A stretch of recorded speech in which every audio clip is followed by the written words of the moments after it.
So I'm so delighted to have my law partner, Hailey Lennon, and our good friend Kristin Smith from the Blockchain Association up here for a fireside chat about policy developments in DC. I asked for 15 minutes on Borgs and legislation, and I was told no. So I think you're probably going to hear about more practical things that are happening on the ground now. With that, I'll turn it over to you all. Thank you. Thank you. Thanks, everyone, for joining. I'm very excited to be up here with Kristin Smith, CEO of the Blockchain Association. We've been friends for many years, and I'm continually impressed with the work that the Blockchain Association is doing in terms of pro-innovation policy work in DC, which is something we so badly need. So we're covering a lot of topics today, including pending legislation, some of the things happening in the courts. I think to set the stage, it would be helpful if you just sort of, you have over 100 members. What are some of the topics that are top of mind right now, keeping you up at night and that you're hearing from members about? Yeah, no, a lot is the answer. But no, first, thanks, Hailey, for inviting me to be here today. Hailey was actually one of the very first people I ever met when I was first learning about Bitcoin and blockchain in 2017. I do remember coming and seeing you on a panel and meeting you afterwards, and have always been like a welcoming friend in whatever city we happen to meet up in. So an honor to be here today.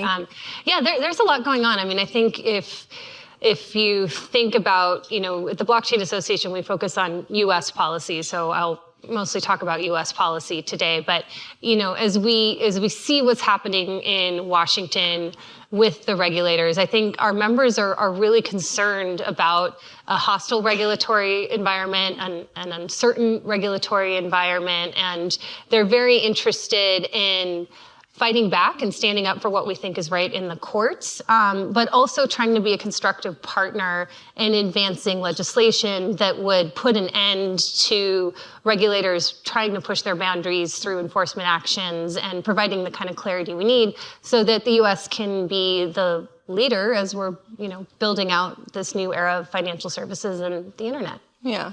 I mean, before we came on, we were talking a lot about how national security is always a topic when it comes to cryptocurrency.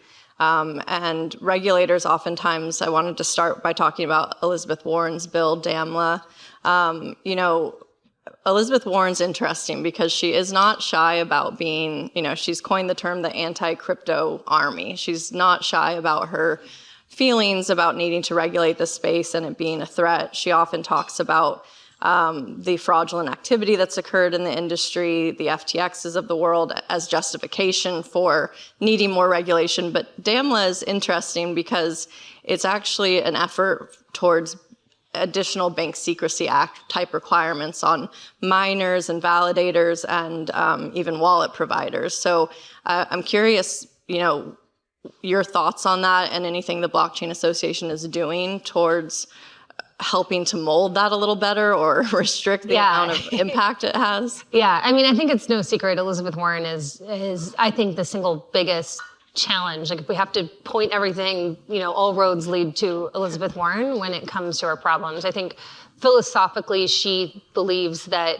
in large government, in government intervention, into, sort of private activities. And if you think about what we're trying to do with blockchain and crypto, we, are, you don't need as many regulators when you can see everything on chain, right? Mm-hmm. And so we're sort of disrupting the regulatory state itself, and we're trying to infuse values of, privacy and ownership into the online world. So, this is sort of opposite of kind of her world outlook. And so I think when opportunities arise, like being able to talk about illicit financial activity and cryptocurrencies, she uses that because she doesn't like the whole system, right? And this is something that's easy for members of Congress and other policymakers who don't necessarily understand crypto to have a reason to dislike it.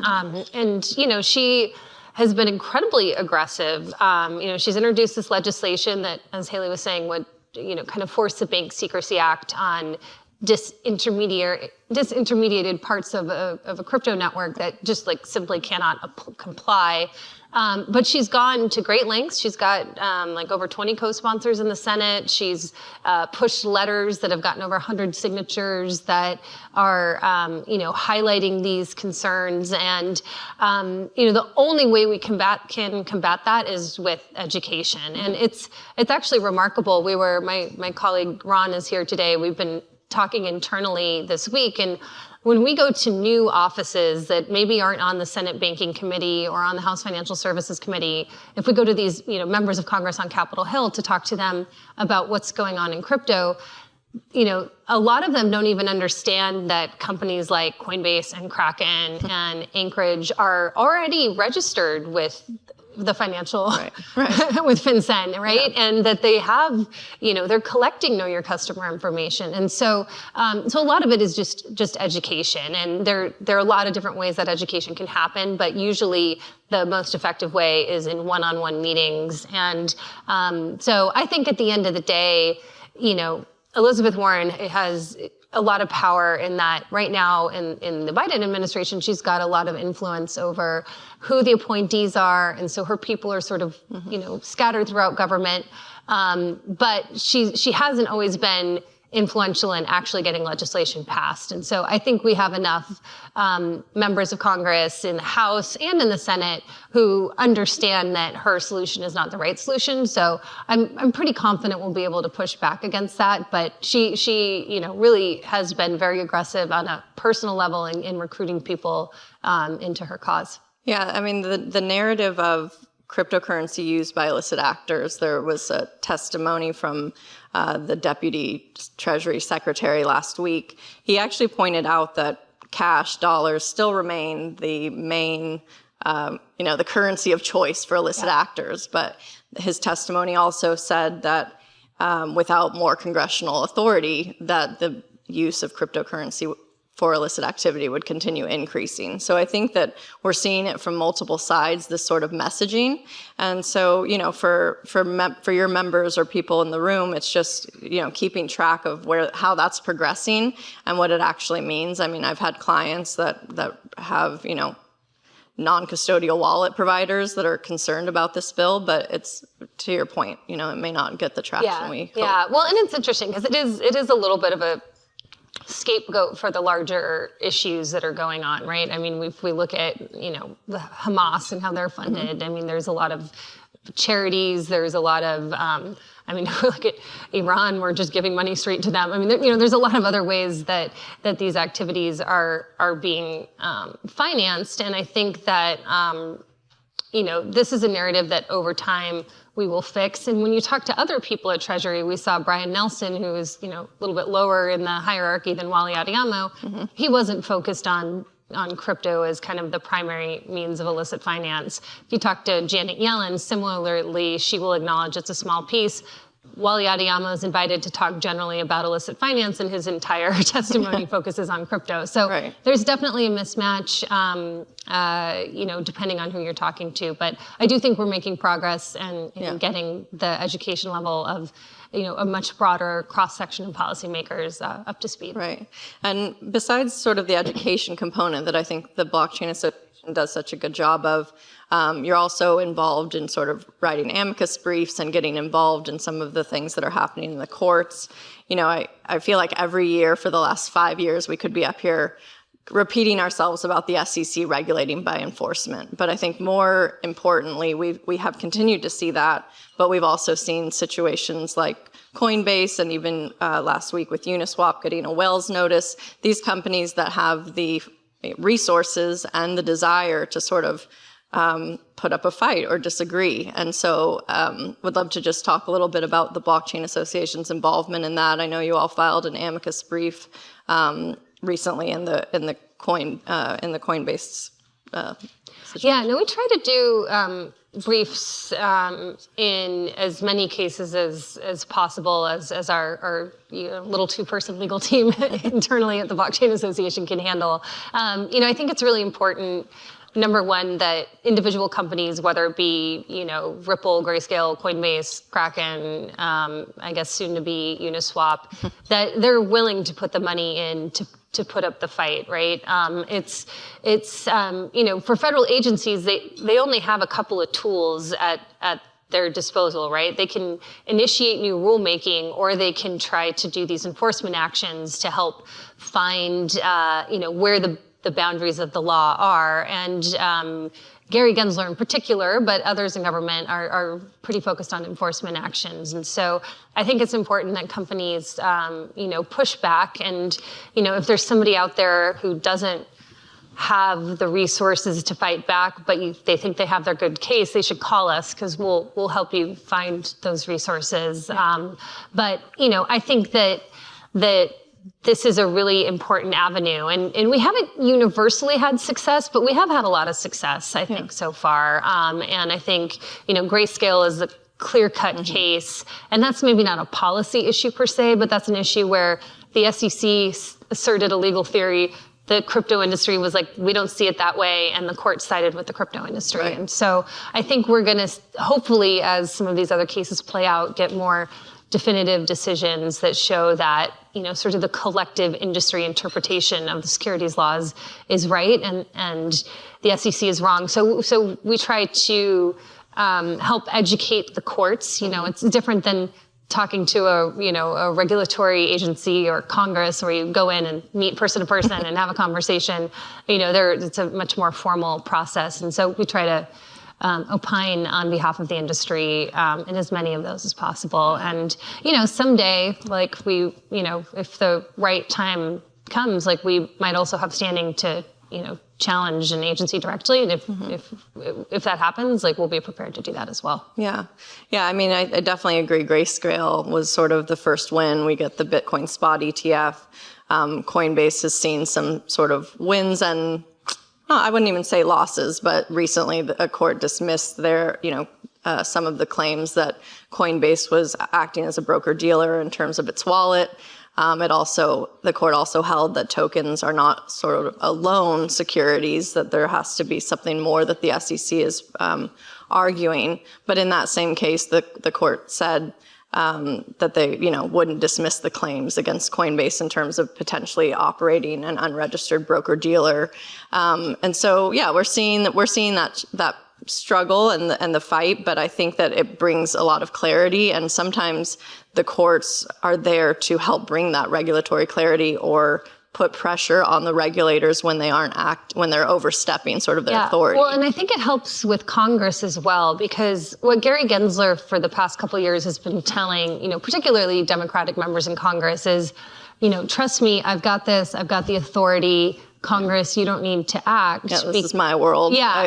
They're all securities. Right. And now, members of Congress are like, I don't know, Gary, you don't this doesn't seem to be as clear cut as you think it is. And so I think there are many in Congress for a long time who've been, sort of reluctant to act. And I think that view has shifted. And so that's a positive development. Yeah, it's empowering. I think that regulators need to be doing what their regulatory authority is telling them to do and act clearly. So I wanted to touch on Tornado Cash a little bit. I know that was another example of the Blockchain Association submitting an amicus brief.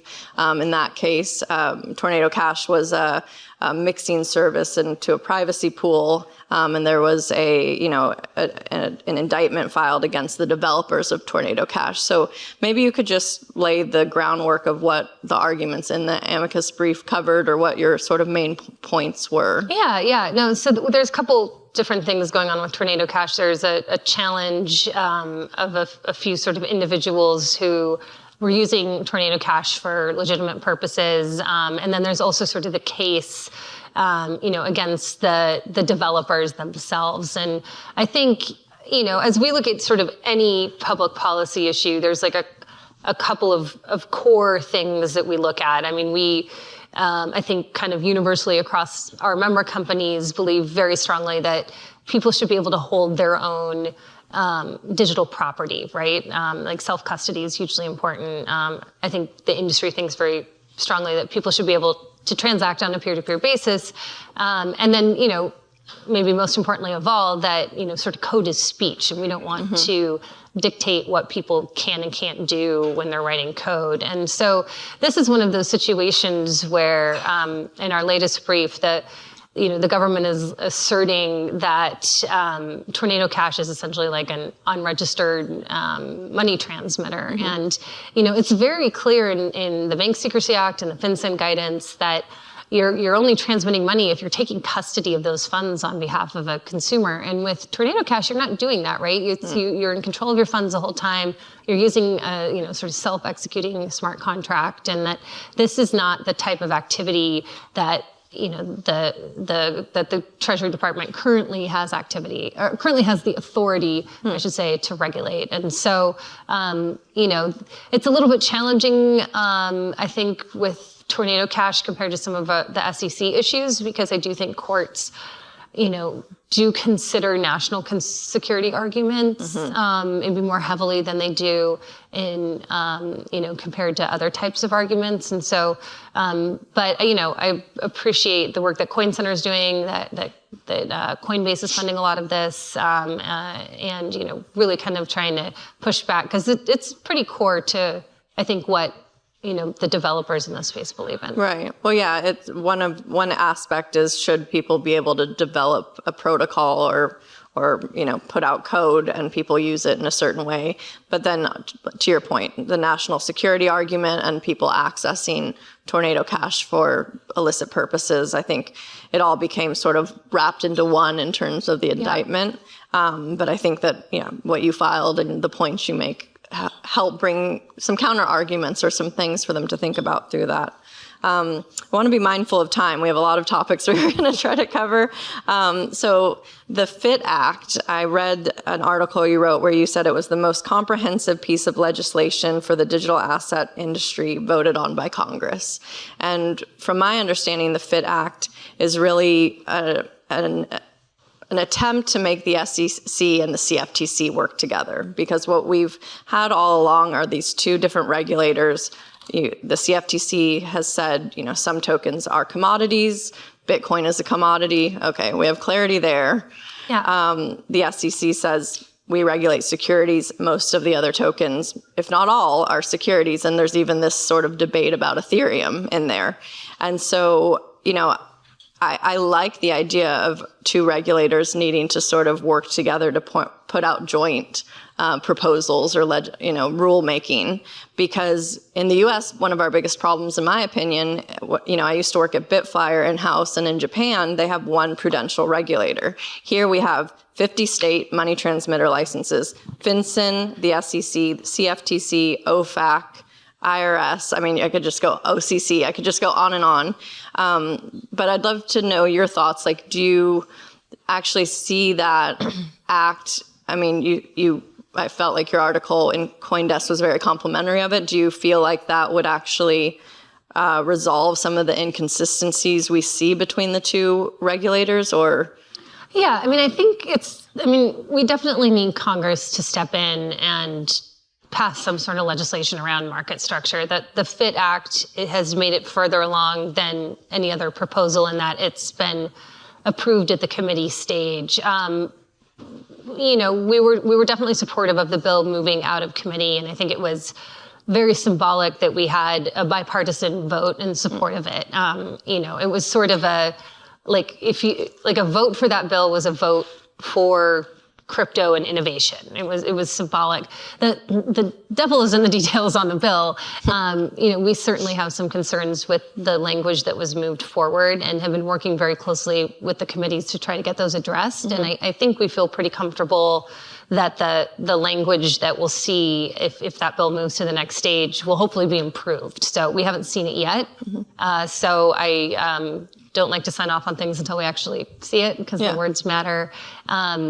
But it's interesting, because there is an argument in the early stages of a project that, venture capitalists, software developers, they have inside information about that network and what's happening that, the general public doesn't have. And so it does make sense on a certain level for the SEC to have a role to play. But it is very cumbersome to have the SEC and the CFTC sort of be a joint regulator, and figuring when to hand the ball from the SEC to the CFTC. I mean, these are, really kind of complex issues. And I think in an ideal world, we would have one place to go. Right. I think that the political issue that I think the drafters of the bill are trying to address is that, the CFTC is within the jurisdiction of the House Agriculture Committee, and the SEC is in the jurisdiction of the House Financial Services Committee and their, Senate counterparts. And so the decision, I think, is almost more of a political one to give each a piece of the action. I mean, the turf wars over jurisdiction, whether it be federal agencies or congressional committees, is a real thing, and oftentimes sort of trumps what might be the simplest, most straightforward policy decision. So that's a good point. But we'll see. We'll see how it plays out. I think that market structure is going to be an issue for next Congress more than it is this year. Yeah. So, I have my 2 pages of notes, and of course, in 2 days, we're already outdated, and something happened yesterday where Senate Lummis and Gillibrand introduced a bill about stable coins, and we talked about it briefly before coming on stage, and I scribbled it down that we needed to talk about that, because there's never sort of a dull moment in the space. Just constantly No, this moving. was a pretty comprehensive effort. It was, I think, 179 pages or something like that. The most important are the first 11 pages. So if you read the first 11 pages, that's the most interesting stuff. Stablecoin is an issue that I think is most ripe for action this Congress. It is one that the Congress has been looking at since Libra back in 2018, if anybody remembers Libra. And so this is something that Treasury, the White House, the former White House, Congress has been looking at for a long time. There is also a stablecoin bill that came out of the House. And you have to think about, like, what is the pathway to getting a bill done? It is not like the cartoon with the little, I'm just a bill on Capitol Hill. It is, these days, the primary way to get something, sort of narrowly tailored like a stablecoin bill passed is to attach that bill to a larger legislative vehicle.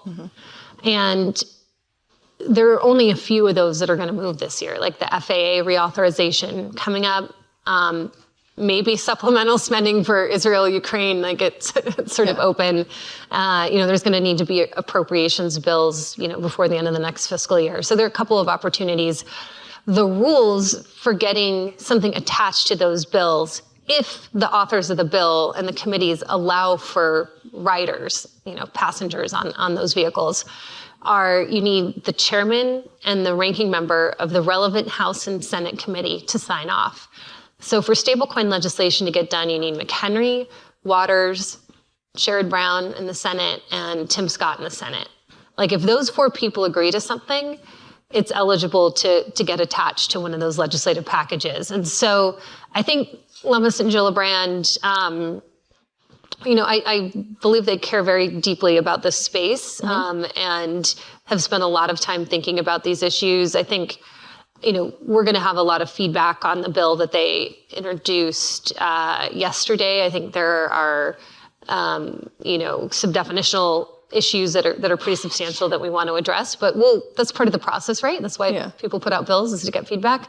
But at the end of the day, I think it's going to be, because McHenry is like sort of one of those key votes that it takes to get a bill, approved, that the approach that McHenry took is probably the one to take most seriously at this stage, than the proposal that was introduced yesterday. And what were some of the things that proposal is saying about stable coins? I mean, are there? Yeah, so it basically sets up if you're below $10 billion, there's sort of you can have a sort of non-depository route at the state level. But once you get to $10 billion in issuance, you need to either convert to basically a specialized state bank or federal bank. And so it's a pretty heavy-handed approach that we think might unnecessarily be so. And at any point in that process, the Fed can sort of veto the creation. And at this stage, it really appears to apply to all stablecoin projects. And so that's very worrisome for sort of smaller startup projects that might have a different way of doing a stablecoin. To have to get a license from the government to do that first is probably not ideal for keeping the U.S. competitive on the innovation side. I mean, when I hear that, I think of, the government also has incentives to have a CBDC, a central bank digital currency, be what succeeds. And private companies wanting stable coins can be viewed either as a competitor to that or just challenging it in some way. I don't know if you have thoughts on that. I think it's pretty clear that the U.S. government doesn't have the authority, at least for a retail level CBDC today. So Congress would need to pass enact a law to make that happen. And Congress is very split on this. There are some that would like to, do some studies and explore what this might look like. But then there's also legislation that flat out prohibits it from ever happening. And it's actually an issue when we meet with members of Congress.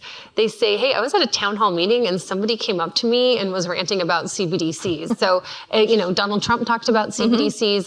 It's something that is in sort of the narrative out there, particularly in, conservative circles. And so I don't think it's something that we're going to see move forward in the U.S. anytime soon. Yeah, it's interesting. I mean, it is becoming a political sort of something that there's political commentary on. And the thing I wanted to discuss last was, the 2024 elections. And I think, it's the first time that I have seen, presidential candidates having statements not only about anti-CBDCs or anything like that, but also just about cryptocurrency or Bitcoin. And we have, there's some candidates that are even running and that really being part of their, what their campaign is about. This has been remarkable. I mean, if you told me a couple of years ago we'd have presidential debate questions about crypto policy or, RFK Jr. every couple days has a tweet about crypto and, Vivek Ramaswamy had a, really comprehensive rollout of a platform when he was a Republican candidate. And even Trump, who was pretty hostile, says that Bitcoin stuff might be okay. He wouldn't get rid of it. So we're hey, well, that's I'll take it. That's directionally positive. The presidential outcome is obviously going to have a huge impact because if it's anyone but Biden who is elected, Gary Gensler is gone in January. And so, that undoubtedly would have a huge impact. But I think where I see the crypto industry engaging most on the political side is with the Senate. I think that, Sherrod Brown, who is the chairman of the Senate Banking Committee, is in a very competitive race. Ohio is one of the competitive ones. There's kind of two political forces at play. One is the kind of grassroots, right? There's a lot of users and participants in the ecosystem who are calling their members of Congress or going to their candidates and talking to them about crypto. And there's a lot of tools, like standwithcrypto.org is one of my favorite, where you can go learn about what a candidate thinks or what your congressman thinks, and you can be connected with them in a way to help, tell them to support innovation and keep, crypto here in the U.S. And then there's the Fair Shake Super PAC, which was about $80 million of money that was raised. I think the most notable win for that super PAC so far is they engaged in the California Senate primary and, put a lot of money working against Katie Porter, who was a close ally of Elizabeth Warren. And so I think that it's a really interesting landscape. It's, I used to walk around Washington and people would be like, oh, that's cute, Kristin. You work for this little blockchain crypto industry. And now people are like, oh, wow. We have respect in Washington. We're a mature industry and we have all of the tools in place, whether it be sort of grassroots tools or, mature trade associations to, super PACs to CEOs that are willing to come to town and testify and educate. And, all of the pieces are in place for us to be effective. And those only all came together in the past 6 to 12 months. And so it's really the first time that we're playing with a full deck of cards. And I I'm really excited about it. It's, I think for all of us, it was a rough couple of years, and Yes. we're just in a different place than we were before. Well, that's good. We will end on a positive note. I appreciate your time. Thank you so much for your input. Like I said, I truly admire what you all do in the space and how you help guide regulation and policy. And so everyone in the room will continue to stay tuned to things you submit and the initiatives you're taking. So thank you so much for your time. No, thanks, Hailey. We did it.